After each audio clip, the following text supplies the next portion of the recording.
Light Metal, c'est une fonderie d'aluminium.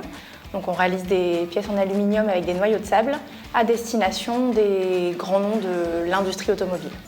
On a été amené à travailler avec la CARSAT parce qu'on a récupéré un nouveau client avec une nouvelle pièce qui était complètement différente des pièces qu'on avait pu faire jusqu'à présent, puisque le noyau de sable était beaucoup plus important et donc dégageait beaucoup plus de fumée sur l'installation de moulage que les précédentes pièces. Je me suis rendu dans l'atelier, j'ai constaté que les aspirations étaient inefficaces et que les fumées de moulage cancérogènes se dégageaient aussi bien au poste de travail que dans les postes de travail environnants. J'ai alors demandé à l'entreprise d'intégrer dans son cahier des charges vis-à-vis de ses fournisseurs les principes de ventilation de l'INRS. Nous avons travaillé de concert avec la CARSAT sur la définition des cahiers des charges pour être sûr de pouvoir respecter les valeurs réglementaires qui étaient imposées, pour respecter également les plannings et pour pouvoir réaliser tous les travaux lors de la fermeture de l'usine au mois d'août.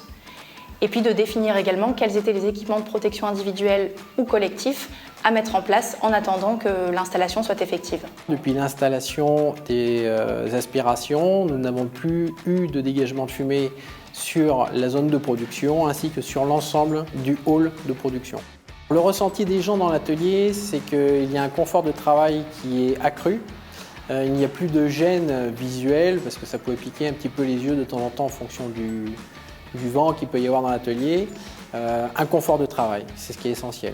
On s'est rendu compte que la CARSAT était capable de nous accompagner sur un tas de projets qui pouvaient toucher la santé ou la sécurité des opérateurs. Et nous avons d'ores et déjà fait appel à elle concernant la mise à jour de notre évaluation du risque chimique pour savoir quel était le type de support qu'elle pouvait nous apporter, le type d'accompagnement, mais également pour aller récupérer des compétences en externe que nous n'avons pas forcément aujourd'hui en interne sur site.